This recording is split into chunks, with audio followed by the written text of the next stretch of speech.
This podcast is part of the Podcast Arcade Network.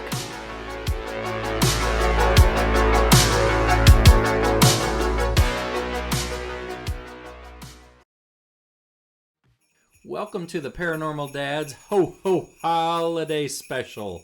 I'm your co-host, Andy. I'm your co-host, Eddie. And I am your co-host, Pat.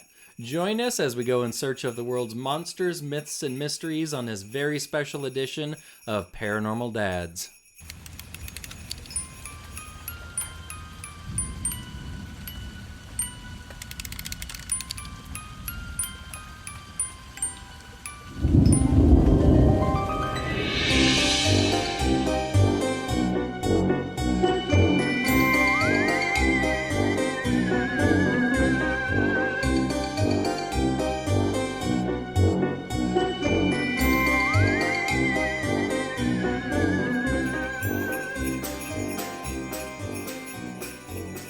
All right, happy holidays, gents. Goodness gracious. Are you in the spirit?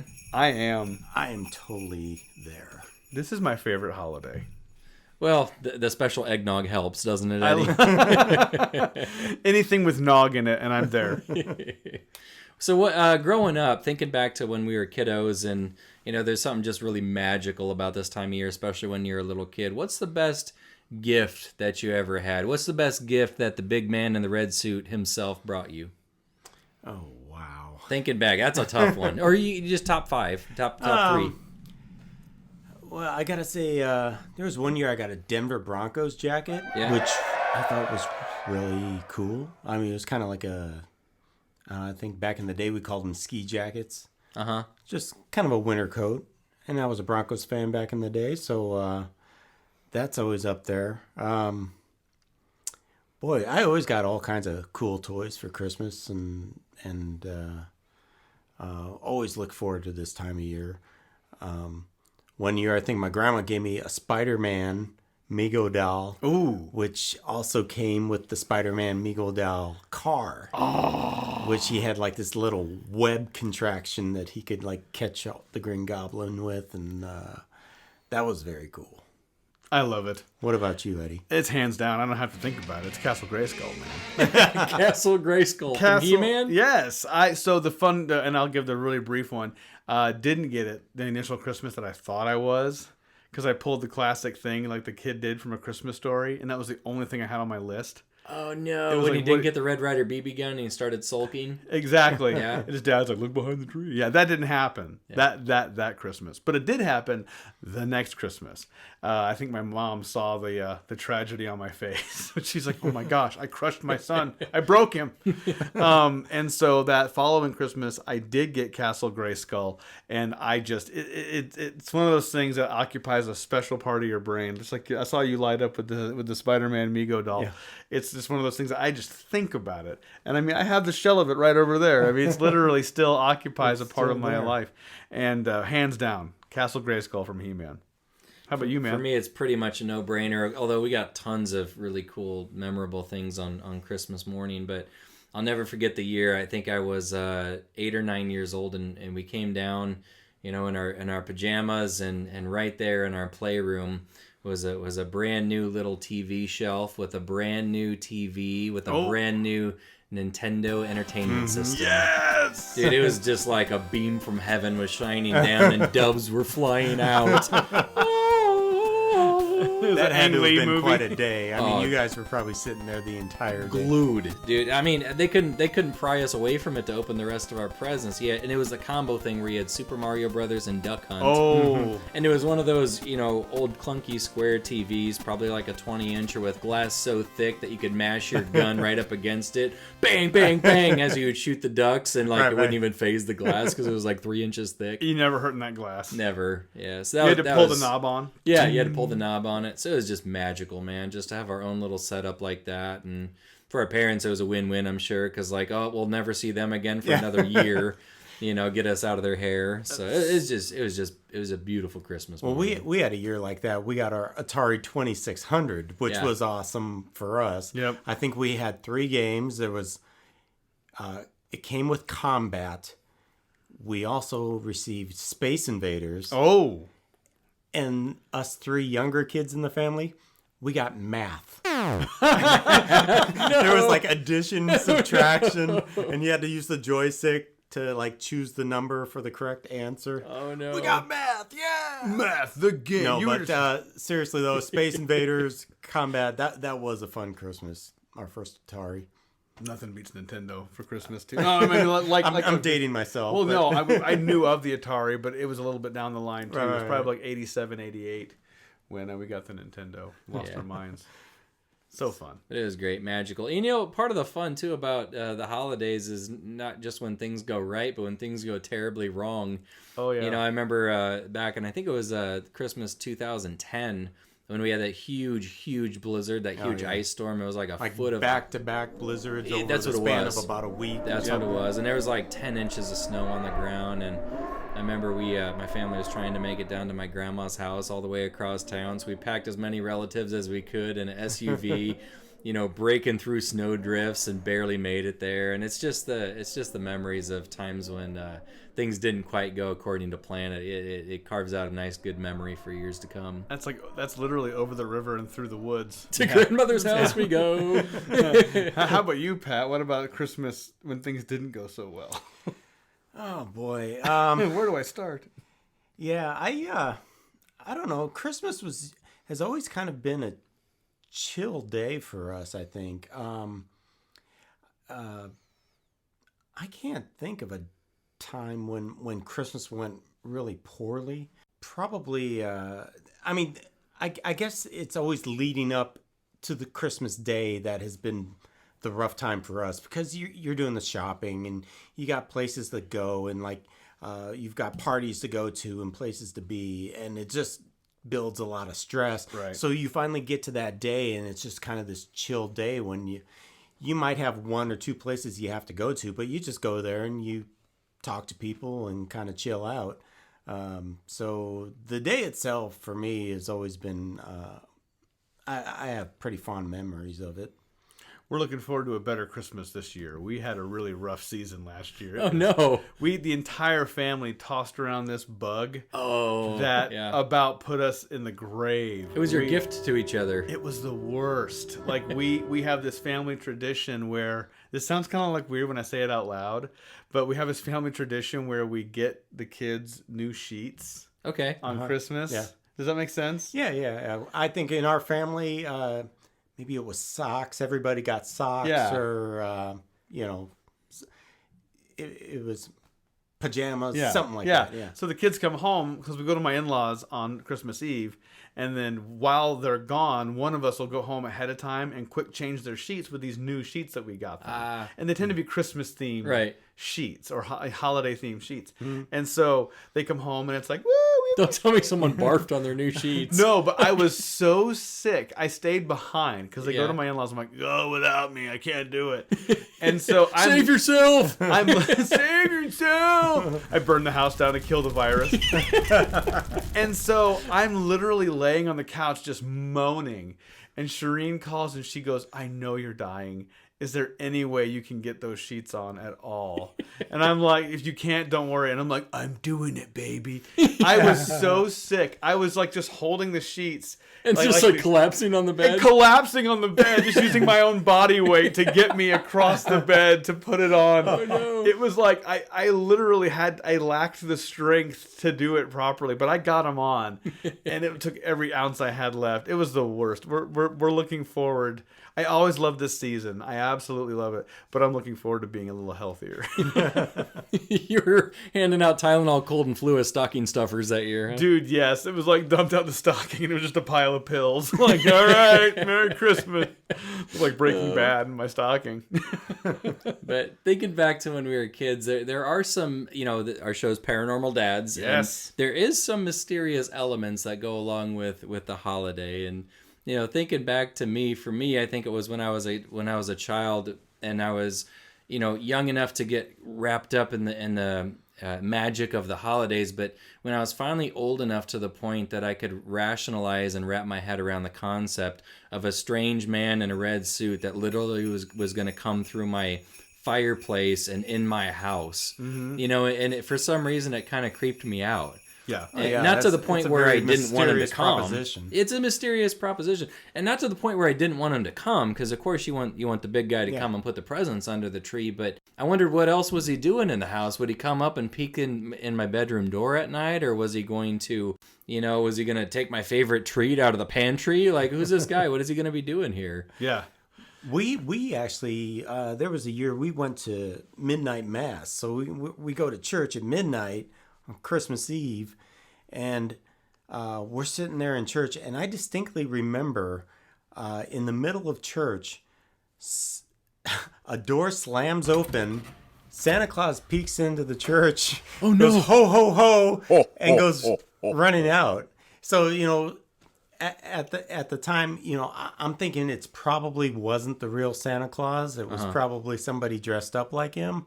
But that was kind of a creepy night, because it's just like I was still pretty young at the time, and it was startling. One moment you're there reading about baby Jesus, the next moment you got Santa Claus coming in. You got Gus, the school janitor, having one too many special eggnogs coming in. Ho ho ho! And that's probably what it was. That special eggnog that set the events in motion.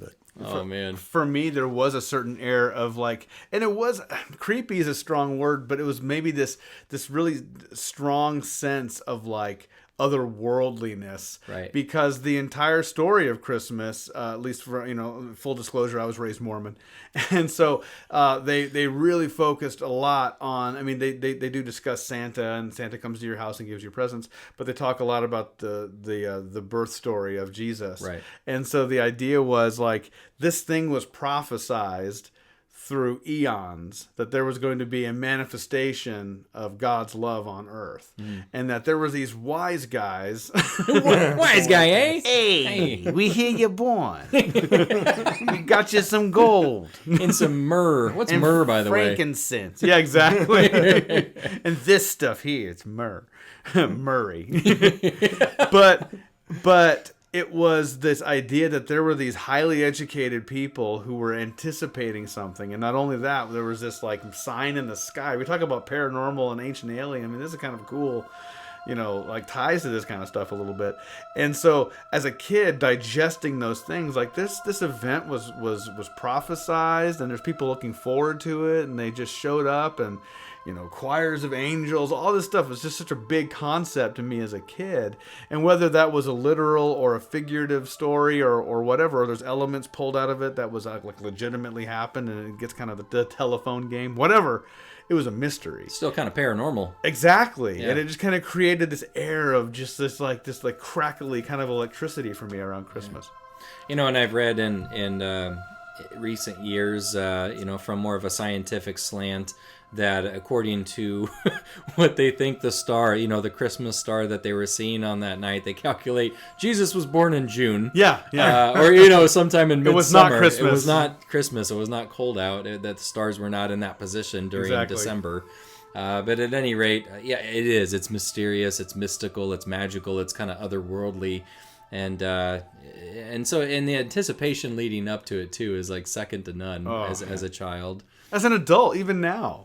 Like, even if it's connected through the kids, or even if it's just for you, there's this thing in you that gets excited this time of year. An element of unknown, like, am I going to get trampled on Black Friday or not? It's unknown. It's mysterious. Will I look the same in 3 hours from now? Right. I love it. Well, one thing that really stands out for Christmas, Christmas past, present, and future, really, is Charles Dickens. I mean, that's a ghost story.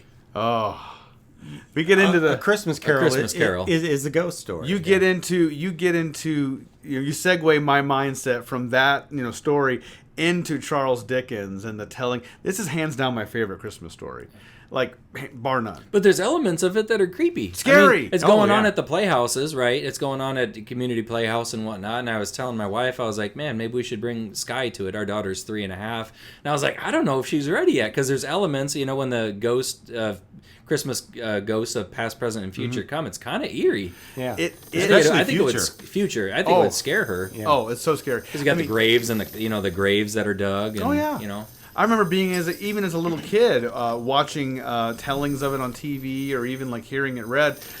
Even the fact that this little kid, Tiny Tim, was sick and dying. I know. He was dying. I was there like, oh my gosh, he's going to die. You know, Even the Mickey Mouse version. that still had elements. My favorite iteration, this is a slight segue, of like that's not like a straight telling of it. My favorite is Patrick Stewart does a telling of it where he does all the characters, which is crazy. Even Tiny Tim? He does them all. Really? It's nuts. And then, but the Muppet Christmas Carol is my favorite. And then you had in the 90s they had the Scrooged with Bill Murray. Bill Murray. That was kind of a raunchier version of it. Yep. Yeah. Kind of a late 80s, early 90s version. And then they had the Jim Carrey version, which was coming back to creepy again. Yeah, that came out, 2012, maybe, somewhere around there. Something like that. I don't know that I saw that one. DreamWorks did it. It's an animated, hyper realistic looking. Yeah. And it's a good, I think it's a good one. Again, So do I. It's a timeless story.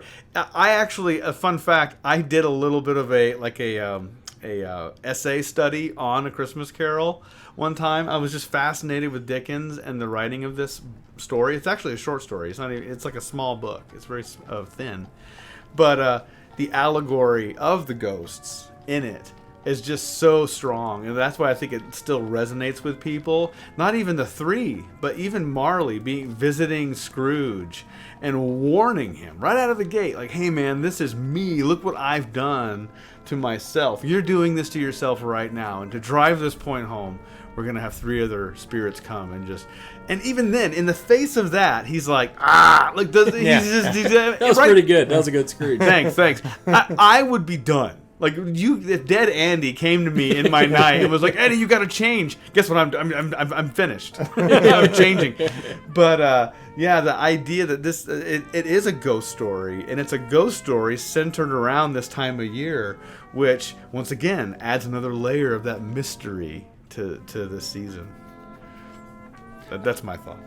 I remember watching, this was a few years ago, and for the life of me, I couldn't tell you like who produced this, but it was an older black and white version of this. And I remember on Christmas Eve, on the night of Christmas Eve, I watched it, and I was just taken away by how creepy it was. Like, it almost gave me the willies to go to bed. You know, you got the ghost with the chains, and he gets taken out of his window and flown over the city. It's just kind of eerie. I'll tell you, the ghost that scared me the most, even to this day, is not so much the ghost of the time of yet to come, is the ghost of Christmas past. Yeah, that always scared me worse. Now he comes across, I believe, in the Muppets one, as kind of this jovial character. That's of present. That's the present. He's this laughing guy with a cornucopia, and big bearded guy, very Santa-like. Yeah. That's the ghost of Christmas present, which kind of makes sense because he's about enjoying the now. Mm-hmm. Like, don't get so lost into thinking about the past or tomorrow. Enjoy this moment. The past is this ghostly faced child. Remember this little girl that's like, take my hand to the past, and it's kind of like, I don't know. Ghost kids are the creepiest. It's a ghost kid. It's a ghost kid, and to ruin the magic of this, they showed how they did it, and they filmed all of the scenes of this puppet underwater, so her little veil was just like floating constantly. Very creepy looking. But just terrified. But her, yes. But even in the other stories, just the notion of having to go back and relive things that you'd rather not have to see again is pretty terrifying in and of itself. Like, man, I don't want to see that. That Christmas sucked. I didn't get Castle Grayskull that time. Don't make me live that again, ghost. But that's another layer. For me, one of the things that also adds another layer, this is a little darker layer to the Christmas story. It's something that came across my radar only a couple years ago, which doesn't surprise me, by the way. Eastern Europeans are such a hard people. Like, they just like, and this character comes across called Krampus, and it's not a new thing. Not new. It seems new for us. It's an old legend. Super old. So here's the funny story behind this, at least for me. I remember years ago coming across a box that my dad had of his old Christmas stuff. And some of it was old Christmas cards. And one of the cards legit had a picture of the devil on it. And I was like, why is the devil talking to Santa, Dad? and he was like, oh, that was a card that my grandma gave me. And my dad's side of the family hailed from Germany. And it was like, oh, my grandma gave us that card. It's like they have a thing. And he kind of glossed over it. He was like, yeah, that's kind of a thing in certain cultures where like Santa has like a guy who like punishes the bad kids or whatever. And I didn't think twice about it. I was like, oh, okay, whatever. That's weird. Europeans are funny. No offense to any Europeans. And so then a couple years ago, they get into that day. It comes kind of more on the American radar. Like, hey, there's this belief, or not belief, culturally character in certain European communities or countries where Santa is the guy that comes out and gives you presents if you're good. But unlike America, where you get coal if you're bad, if you live in these communities, there's somebody else that visits you, and his name is Krampus. And he punishes you. The Punisher. Yeah. Hits you with sticks. And he's kind of like almost like a Jabberwocky from Alice in Wonderland, kind of like, it's just like a hodgepodge of different. It's so weird, yeah. It's like a hunchbacked kind of. Does he have wings? He has fangs. He has teeth. He has wings. He's one of the persistent things is he has horns, right? And he has this weird like serpentine like tongue, right, that comes out. He's a creepy looking dude, like Pan, like a weird like reference to like a goat looking creature. Yeah. Very demonic looking. So basically like me when I wake up at 6 a.m. Pretty much Andy in the morning. Just add that. Yeah, except with the newsboy hat on. So the basic premise then is that he like takes the kids who are bad, puts them in a sack, or... I think the version is that he will take them away, but I believe the notion is that it's not like a permanent condition. Like they come back from wherever he took them. It's like for the year you are taken to the island of misfit toys, yes. And then next year Rudolph will pick you up and take you home. I think where he takes you is not very enjoyable, though. It's like the purgatory of Christmas. Christmas purgatory. But where you don't get your favorite toy for Christmas, and you have to relive that moment again and again. Krampus is a very interesting character, and there's, like I said, in these communities and cultures that believe that practice this, that kind of pay homage to this character, there's people who will dress up in their best Krampus costume and go through the town in their Krampus gear, kind of like, embodying that creature for this Krampus festival. So it's worth looking those up on YouTube because they're pretty terrifying looking. Well, in this day and age, you think about what do they call it at all the Comic-Cons? What do they call it when the people dress up? Cosplay. In this age of cosplay, I could totally see people getting into Krampus and dressing up like a Krampus. They take it to the next level. And they came out with a movie just a couple years ago, right? They did. Wasn't it called Krampus? It's called Krampus. Very straightforward. And it is. And Andy and I have seen it. Pat has yet to see it. That's my homework. Yeah. Before December 25th, I have to see Krampus. Yeah. So Christmas with the Krampuses. Christmas with the Krampuses. Yeah. There was a Christmas with the. Was it called Krampuses? Was it Cramps? Christmas with the Cranks. Yeah. Okay, I'm mixing up my movies. Yeah, that's a different one. This is different. No surprise there. So Shireen and I kind of had this philosophical debate about this because she's like, Christmas to me in this time of year, whether it is Christmas, Kwanzaa, Hanukkah, isn't there another one, Saturnalia? Isn't there holiday? This time of year is about joy. There's underlying themes in all of these holidays. It's about being with family and friends and celebrating time together, and about focusing on hope and all these things. This movie is not necessarily structured around those things, but it is at the same time. Yeah. Where, and this is not giving anything away about the story, the idea behind it is that Krampus only comes when you fail to honor what the Yuletide season is about. So if you lose faith in the Christmas spirit, then he comes. Seems to me one of you is lacking the holiday spirit. Oh, yeah. Yeah. That's very much like A Christmas Carol. It's a very dark movie. It is. But at the end, it's ultimate joy. Everybody gets along and it's happy, and Tiny Tim is okay. But the movie itself is pretty good. Yeah. I mean, Eddie recommended it. And no offense against you, I wasn't sold on the fact that you said it was a good movie. But one night, my wife and I were sitting around bored, and we I think we found it on Netflix, where we rented it or something, and I watched it. It was pretty good. What was it about you that jumped out? I think for me it was almost like a throwback. It was very in a way similar to the old Gremlins movie from the 80s. If you remember the original Gremlins, it takes place on near Christmas time. Yeah. But it was kind of it was creepy, but it wasn't too scary. I don't like things that are overly scary, which is interesting because here we are on Paranormal Dads. But I don't like things that like constantly jump out at you, and it wasn't that kind of a scary movie. It was more just eerie. Yeah. Like, the family's hunkered down, it's out there somewhere. Where is it? Is it coming to get us right now? And it was just kind of cool, and it wasn't overly cheesy, but it was light enough that I could watch it and enjoy it. And then at the end, there is a little bit of a twist to it, which I won't spoil, but it was like, wow, mind blown. And it's not going to win any awards, with critics, but it was a decent movie, and it's worth a watch if you enjoy being scared a little bit and you still like the magic of Christmas. I'd say give it a whirl. What I liked about it was ultimately that it did, like you said, Pat, touch on that same like nerve that A Christmas Carol does, where it's kind of like there's a thing that you're supposed to learn about yourself in this season, and then take that and either grow it or share it. And if you don't do that, there's a force out there that's going to help kind of autocorrect you. Correct. So yeah, we recommend it. It is PG-13, so bear in mind when you have little kids, you probably should not have a little kid around. Our opinion. Also, Pat has a story to talk to us about with a certain part of this country.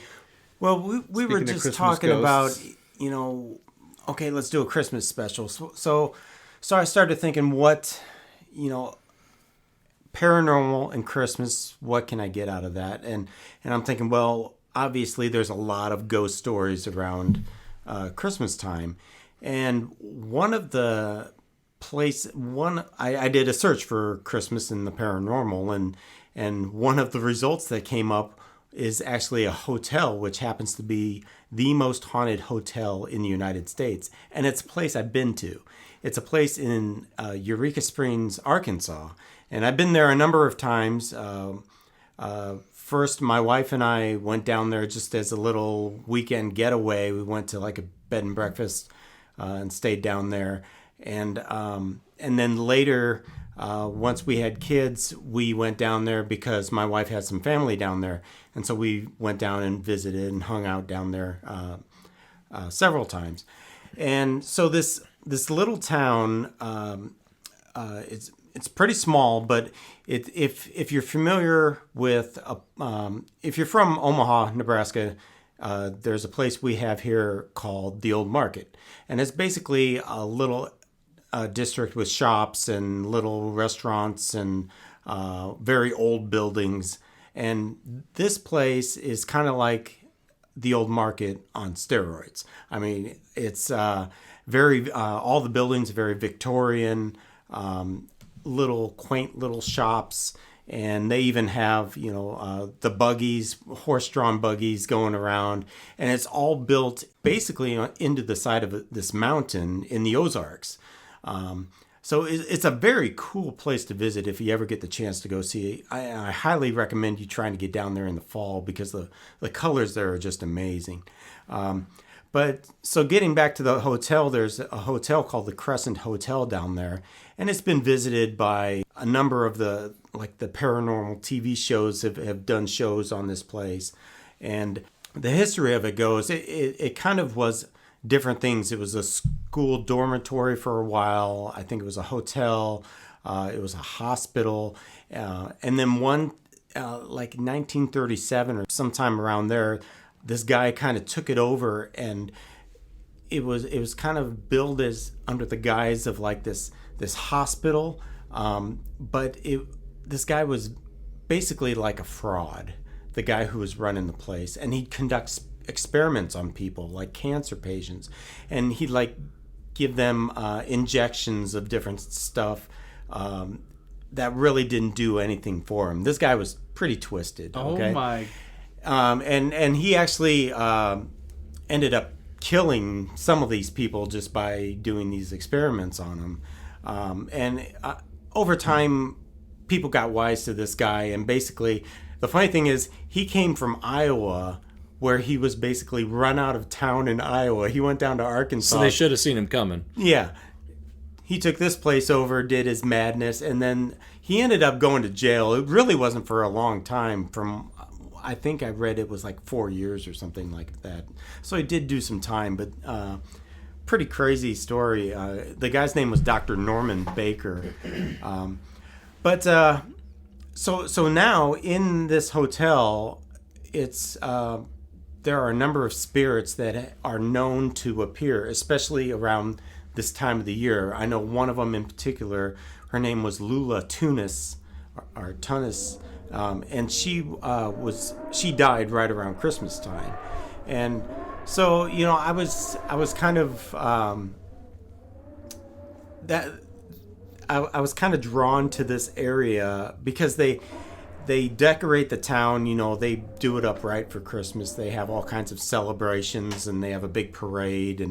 But it's just kind of cool if you could ever go down to some of that, go down there for those events. You got to check out these hotels. There's also, they do ghost tours there. You can see some of them actually on YouTube. I think some people have recorded their ghost tours and have put them on YouTube. And the Crescent Hotel is not the only hotel down there that is known to be haunted. There's another one. It's, if I can find the name of it.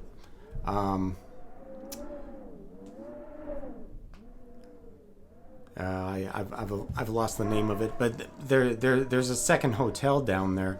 I guess I was just kind of gravitating towards Eureka Springs because I've been down there in a holiday season. I was down there around Halloween one time, and then thinking of Christmas. I know they decorate the place really cool, and it'd just be a cool place to go down there sometime for a visit. And maybe you see some of these Christmas ghosts. And they seem to be a lot more active during the holidays. Yeah. They especially this one in particular, because she died right around Christmas time.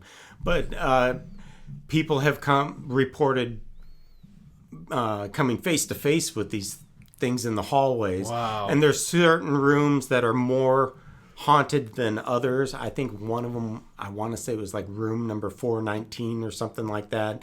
That's one that a lot of people request. They try to stay in this room because that's where a lot of the paranormal activity takes place. Some people have checked into that room and have left the same night because they were so freaked out about being in that room. You check in, but you don't check out. Merry Christmas. So, and another thing about this town is, I believe they also made some episodes of Finding Bigfoot right around this town. There was actually a Bigfoot report made. I've got some of the details about that in here as well, I think. But basically, there was a group of people. They were actors and they do plays. And so they took their play on the road one night and then went up to Springfield, Missouri, did their play. They're on their way home. And as they're coming in on the highway towards Eureka Springs, they drive by and find what appears to be some kind of a creature kind of bent over something on the highway. And as they get closer, the headlights shine on the creature. He stands up and kind of shields his face with the backs of his hands, so they could actually see the palm of his hands. And they said this thing was like 7 to 8 feet tall, covered in hair. They could tell it was definitely naked. It wasn't a person. There was it was a full body hair. Jingle bells. Yeah. And and they reported it. It's actually if you go into the Bigfoot Research Organization's files, it is a sighting in Eureka Springs. Oh, wow. They believe it was a Bigfoot sighting down there. So Eureka Springs, very paranormal place, very cool place. Like I said, if you're ever down, it's northeast Arkansas, I believe, just over the border of Missouri and Arkansas. So it's not a bad drive down there. Beautiful place, though. What if the Bigfoots down there have caught the Christmas bug and What if they kind of get into it? Yeah, what would you do if you saw a Bigfoot? If there was a Bigfoot sighting and Bigfoot's wearing like a little Santa hat? Santa hat. Yeah, Exactly. Ill-fitting. Carrying some jingle bells. or he's like snapping the reins and he's doing the horse-drawn carriage right down Main Street in the center of town. with a carriage made of different woodland animals like beaver and coyotes. As we're talking about like ghosts and other paranormal things during the holidays, before we move on to our other discussion thing, do you guys have any paranormal experiences or anything around that center around the holiday time? Not other than Santa Claus showing up at church one night. There you go. That was probably the closest thing I've got. Well, I had one thing in my youth, over several occurrences, kind of scared the devil out of me. Krampus out of you. It scared the Krampus out of me. Holy Krampus! It, just like Pat, I was kind of raised Catholic, and there's and I guess it varies a little bit from family to family or parish to parish, but there is they call it St. Nicholas Day or St. Nick's Day, which I think is December 6th. December 6th, yeah. And in my family, the tradition was that Santa would make an unannounced arrival and would surprise you with kind of a bag full of peanuts and candy and just kind of goods. And so it never failed. I would always forget that it was December 6th, and we'd be sitting there watching Doogie Howser on the evening, on the evening television, and our back door would fly open and slam against the cupboards, and then we'd hear a big crash and then like a little scattered of little something or rather on the kitchen floor. And my heart would leap through my chest, think it was a burglar or something, and we'd run into the kitchen and we'd find a sack full of candy just like thrown onto the kitchen floor, candy flying out everywhere. Just all over the place, man. He's in a rush. He's in a rush. He has a lot of houses to hit. So, but it was, that's kind of Santa's like a prelude to Christmas morning. But the scariest part was always how unexpected it was. You hear the crash, and then it took me a couple seconds to think, oh, it's St. Nick's Day. That's a bag full of candy. Yeah. And then, of course, our faces would be pressed up against the window trying to get a glimpse of the big man himself. Right. Running from house to house, throwing candy to all the good girls and boys. But that was scary. Not paranormal, but kind of scary nonetheless because it caught you off guard. It's funny because we celebrated the same, it's basically the same event, but we would do it where we would know it's coming, right? Mom would always point out that, St. Nicholas is coming tonight. So we'd put out our shoes. That would be the thing. You put your shoes out in front of the front door, and St. Nicholas would come. He'd put candy or, maybe a small toy or something in your shoes. Or foot fungus cream. Yeah.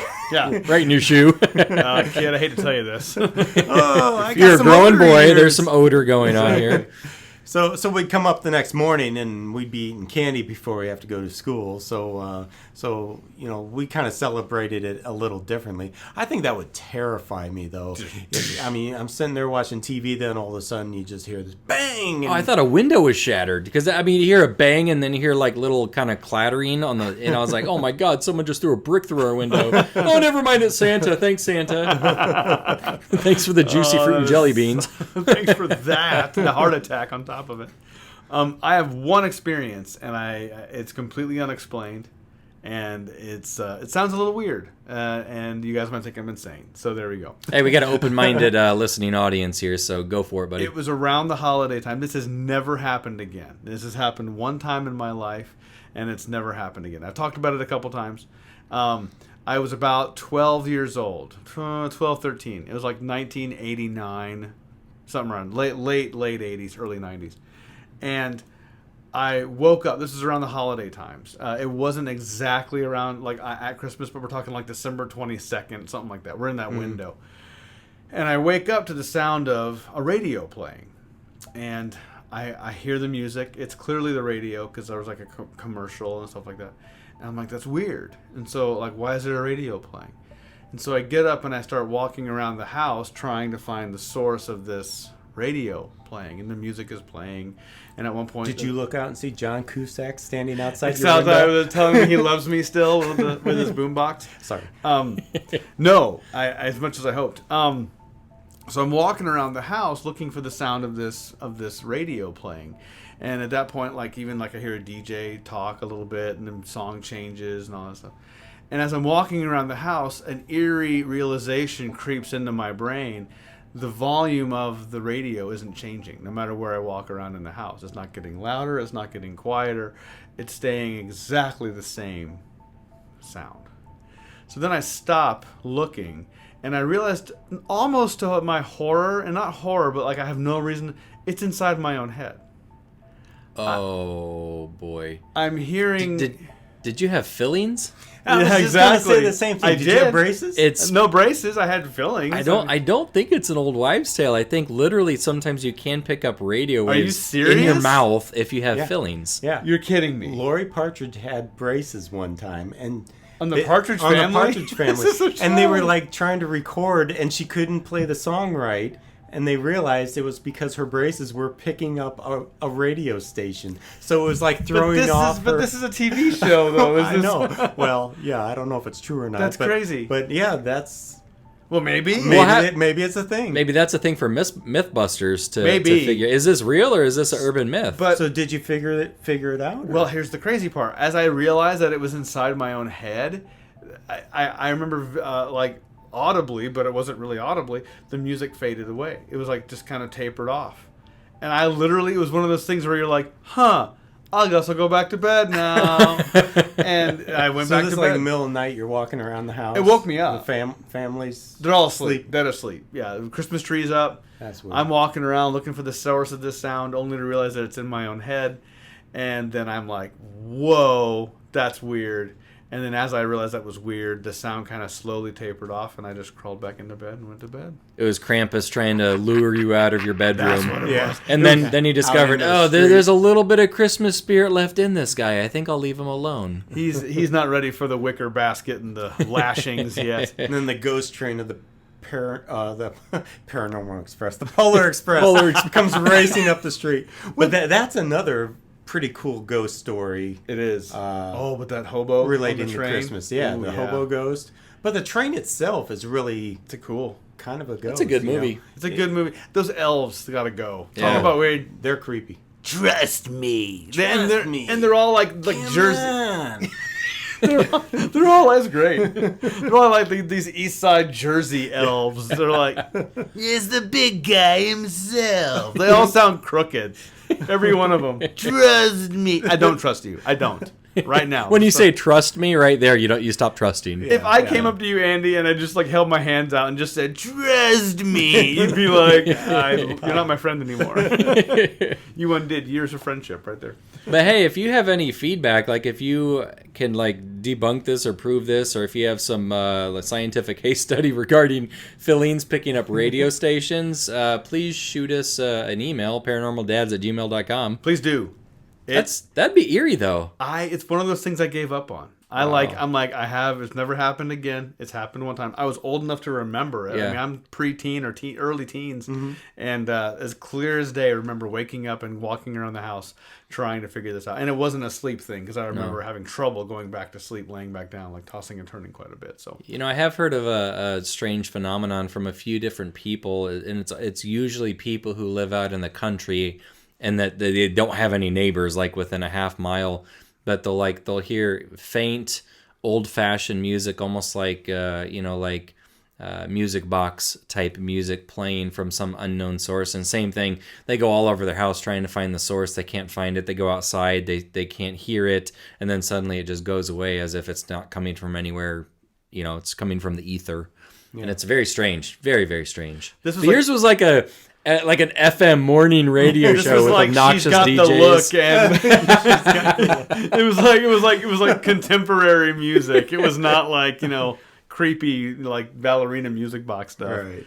That would almost make more sense. But yeah, play some feedback. Sunday. Exactly. Come on down. Commercials. It was like, whoa, Rusty Miller's Ford. I don't know. I can't buy a car yet. But hey, I think Pat, we have some paranormal dads. We have some present ideas, don't we? We do, in fact. And now it's time for the Paranormal Dad's Holiday Gift Guide. All right, so this segment, we're going to give you some options to add to your holiday wish list to go ahead and write out and stick on the old refrigerator. Your paranormal enthusiast. Some last minute gifts for the paranormal enthusiast in your life. There we go. So put a bug, write your letters to the North Pole, and Pat, you're kind of the expert on this. So what do we have cooking out there? Things that are loosely related to the paranormal. So, well, you think about ghost hunting, you think about all the gadgets that go along with it anymore. It's not just you get Scooby-Doo and you go out with some treats and try to find the ghost. There are things like one of the mainstays that every ghost hunter should have in their kit is an EMF detector, which is an electromagnetic field detector. The prevailing thought is ghosts disturb electromagnetic fields so they can be easily detected with an EMF meter. You can actually see when ghosts are around, the energy around you changes, and this kind of reflects that. You can even buy versions, some of the cheaper versions that work on your iPhone or your phone. But some of these, I don't know the prices on them, but they're probably, a couple $100 maybe? I think like anything else, it varies. There's a range there, I think. You can get top of the line or you can get bottom of the barrel, and generally speaking, they all kind of do their functions. And yeah. So how about a digital temperature thermometer gun? Ooh. Makes me think of turkey, like one of those turkey popper things that pops out when it's at the right temperature. The ghost is done. Ghost is done, man. But another generally accepted ghost fact is that wherever they go, the temperature drops. And this digital thermometer is perfect for detecting those unexpected cold spots. You basically want to use these indoors because, outdoors you got the wind and things that are going to change the temperature quite a bit. But you can walk around. If you feel cold, you can get some kind of a definite confirmation that the temperature has in fact dropped. Well, if the temperature drops when ghosts are nearby, my wife must be the most haunted person in the whole world because she's always freezing. Just her feet. Every time I go to the thermostat, it's cranked back up to 71, 72. I'm more of a 66 kind of guy at home during the winter. But man, snuggies and blankets and quilts and Afghans, like she needs it all. And when you have a deceased, a formerly or a deceased business partner come and visit you to warn you, you're going to have 3 visitors in the night. Point your thermostat gun, thermo gun, and see if there's any cold spots around him. So how about you guys? Got any ideas of what would you want as a paranormal enthusiast? What would you want for Christmas? Well, like we were talking about a couple episodes ago, a Ouija board. Ouija board, good idea. If you're going to get a paranormal game, that's as close as you can get. Those things are made by like Milton Brothers or Milton Bradley, Parker Brothers, Hasbro or whoever it is. Yeah. It's got the license for it now. They have versions too called. I was correct. I wanted to add a small correction to one of our previous episodes. The person who I referred to using the Ouija board, she was cool with me. She wanted me to put her name out there. It's my wife Shireen. She wanted to be like, you give me credit for that. I worked hard. But there's versions of Ouija boards out there called spirit boards as well that have a lot of like positive imagery on them, like angels and trees and all these things. So they're a little less.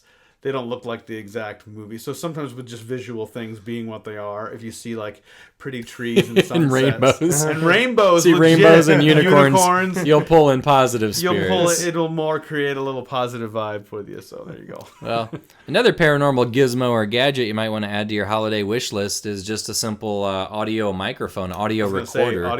Now, smartphones nowadays are usually equipped. You can usually download an app right to your smartphone, and the quality is top notch. But other instruments. I have one at home actually that I've used for ghost hunting in the past. It's just, get it for $20 or $30 at your local store, and it just records really good at recording EVPs, otherwise known as electronic voice phenomena. And the general principle is you can record what seems like complete silence, and then when you play it back on your recorder, sometimes you'll catch a spirit voice that's answering a question or making a moan or a groan or saying pass the eggnog or whatnot. So it's kind of interesting. And honestly, if you're a ghost hunter, that's kind of a must-have tool in your tool belt.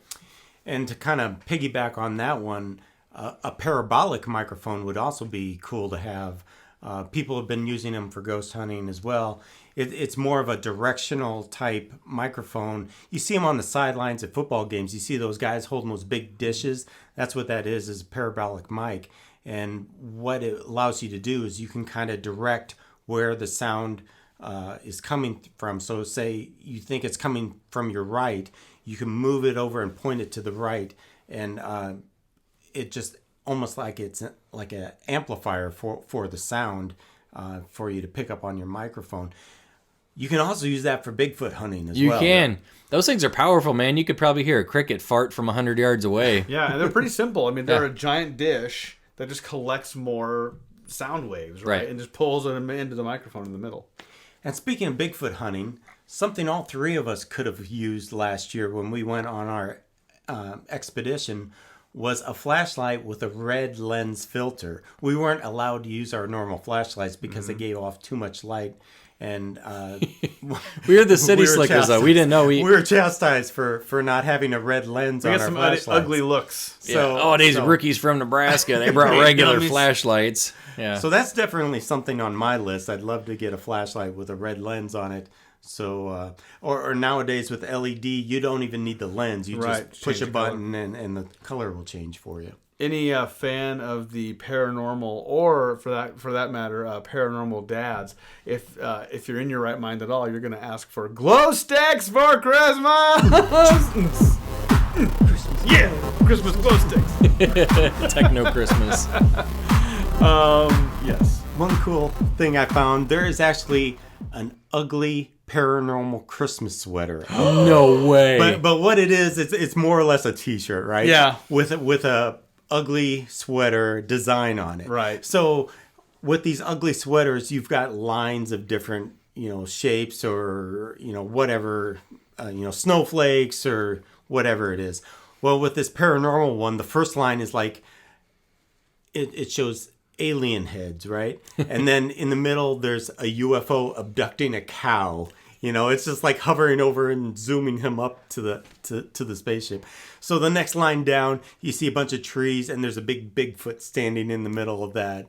And the line below that, you see little mountains, and there's a Yeti right in there. And below that, of course, there's a bunch of waves and Nessie, the Loch Ness Monster, sitting in there.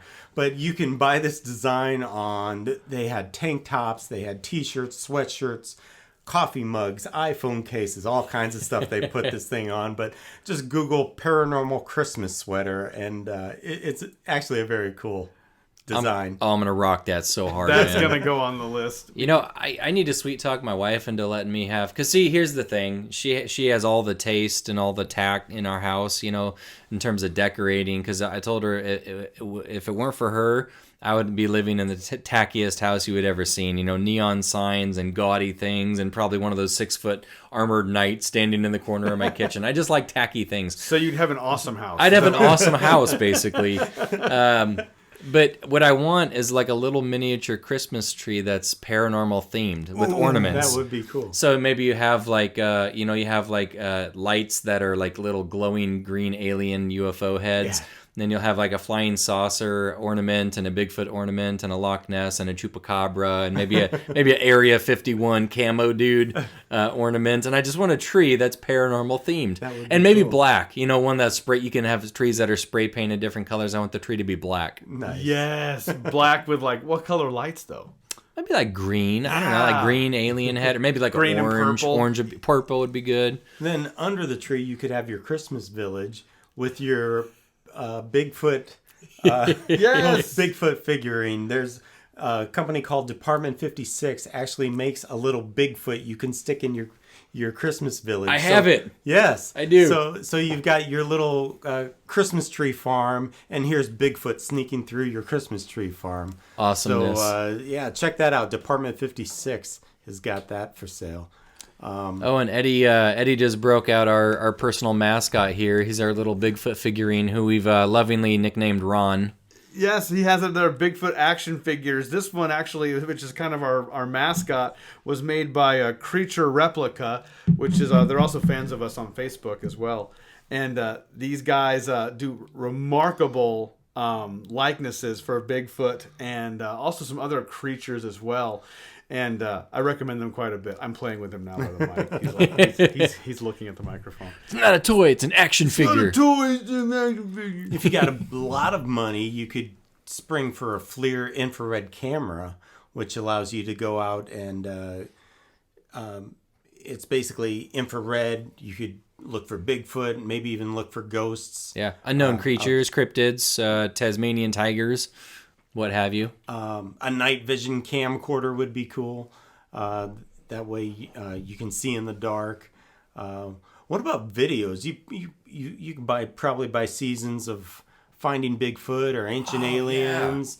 Yeah. Of course, $6 Million Man, like we talked about last week. The X-Files. One show I would highly recommend, if I assume they make this on DVD, probably on Amazon or whatnot, but Destination Truth. Yes. With Josh Gates. I mean, the whole show, I mean, that's like my dream job there. He goes around the world searching for the monsters, myths, and mysteries of the world, and that's really cool. Really great show to look up, Destination Truth. And there's also a newer one called Expedition Unknown, which is basically just kind of a spin-off, but the same basic premise. As far as my Christmas wish list, man, it's that 7-foot tall metal statue Bigfoot. It's almost like an oversized yard decoration, but I desperately want one. That would be awesome. My house the backyard backs up to a nature reserve, and there's a little walking trail there. So I want to put it basically right in my garden, right by my deck. So maybe when people are walking through there at dusk, maybe they can look over and just be scared, just for a half second, just for a little bit, until they see it's only it's a 2-dimensional little Bigfoot cutout thing. All of a sudden, the Nebraska BFRO's phone starts ringing off the hook Exactly. with all kinds of sightings. Exactly. All these sightings in North Omaha. What's going on? It was just a goof, man. I didn't think it would scare anybody. My paranormal holiday gift is actually the most dad gift I can come up with this year is a pillow. It's a special kind of pillow. It's called the Purple Pillow. It's done by a company called Purple, and they kind of revolutionize different. And this is not an ad for Purple, by the way, but they have a hilarious ad for their new mattress that features a whole Bigfoot family. No way. And it has like the mom talking about. I saw that. That is awesome. You have to look at it before. Yeah. The mom's talking about how hard it is to find a mattress that holds up to all of their family's wear and tear. It's hilarious. So their beds are set out in the middle of the woods, basically. Right. And but it's the Purple Pillow. So A, it's tied to Bigfoot, and B, I'll be well rested. So if I do get abducted by aliens, I'll have a nice good sleep.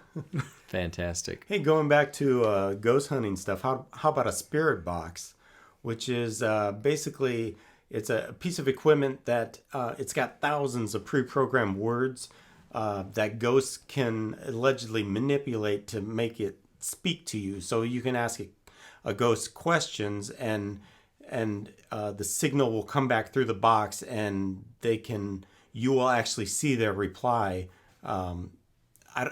It'll probably voice it. If not, you can read what it is they're saying. Right. So and there's something inherently creepy about those kind of robotic voices. Yeah. It is. But what's really creepy is if it kind of syncs up to seemingly answer one of your questions, you know. Right. So you could say, is there anybody in the room with us? And maybe the voice box hasn't said anything in several minutes. And right as soon as you ask, is anybody in the room with us? It could go, behind you, you know. Yeah. Gives you the willies. Totally. So books is another thing. You know, I'm sure, you know, there's tons of books on all kinds of topics. One of our own, Andy's got a new book out this fall. Yeah, I am. I'm an author. I have currently have 3 books out, and first one is called Flying Paint Rollers from Heaven. It was actually a bestseller when it first came out in 2014. But the cool thing about the book is I wrote it because I wrote it with people with attention problems in mind, because each chapter is very short. Each section is kind of short. So if you have 2 minutes here, 5 minutes there, you can crack it open and read through. That's how I read. Exactly. I read 2 minutes at a time. Then I set it down. Week later, I'll read another Bingo. 2 minutes.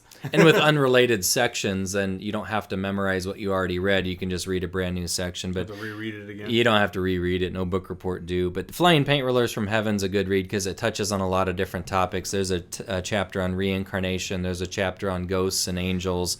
There's a chapter on psychic abilities and communicating with the afterlife. It's just a little bit of everything. My second book is a little bit more uplifting. It's called Inspiration A to Z, and it's just kind of unrelated short stories about staying positive and overcoming negativity, and just kind of finding beauty in the most unexpected places in the world. And then my third book, which did actually come out this fall, Pat. It's called Not Your Average Angel Book, and that was years in the making. But it's exactly what it sounds like. It's a book about angels, angelic miracles, stories about spirit guides, and how to communicate with our own guardian angels, and a lot of really good kind of uplifting content in there that would go really well with the Christmas season, I think. So all those are available online on Amazon, barnesandnoble.com, through my website, and things like that. So maybe we'll slap up a link, but those are good books. Aside from the shameless plugs, which is what that was. Sorry for the ramble.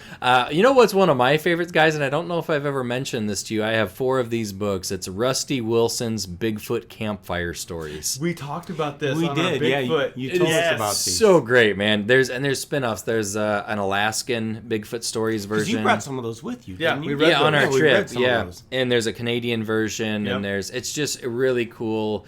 Bigfoot stories, really well written, Yes, kind of yes. captivate your imagination, and They were really well done. God, And they were kind they're of just short. great. They're Yeah, short. they were There's short like little stories. kind of 10 of them, maybe 12 of them in Yeah. each book, and I don't know if they're true or not. It's written as if they are true. Yeah. Some of them are kind of outlandish, but if true, it's just like it'll make your head spin. Like, oh my God, what if? We read a few in that Yeah. cabin, and it Yeah. really cranked up the atmosphere. It was Yeah. like, oh, this is going to be so fun. It was Yeah. fun. So those are a shameless plug for whoever, Rusty Wilson's Bigfoot Campfire books. One more recommendation I have for a gift idea, and this is probably the most shameless plug, is this podcast. Hey! Hey, you go. download it, share it with your friends and family. Let them know what we're doing, and if they like paranormal stuff, or even if they just like dads being goofy, I think that they'd have a fun time. And we like sharing our stories with people, so we're a gift too. So it's the holidays, almost the new year. Yes. Just want to thank everybody for listening. We've had some pretty loyal followers, and we're always looking for more. So please get the word out. Thank you very much for listening.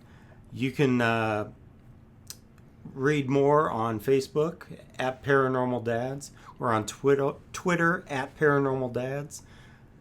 You can download us on Stitcher Podcast Radio and on iTunes, and stream us off of Podbean. Just look for Paranormal Dads under the search engine. We're the only ones called Paranormal Dads because we're the only ones. And free sound, freesound.org was where a lot of our sound effects and music comes from. And one thing we can promise you, reason to be excited about 2018 next year, we are going to start bringing guests on the show, guests that have seen mysterious creatures or have witnessed events that defy explanation. So we're going to start bringing on some guests and mix it up for some fresh content next year. So there's a lot to look forward to. So thanks for listening. So I hope you all have a wonderful holiday. Please be safe. Take care of each other. Enjoy your families. I couldn't have said it better myself. Peace out.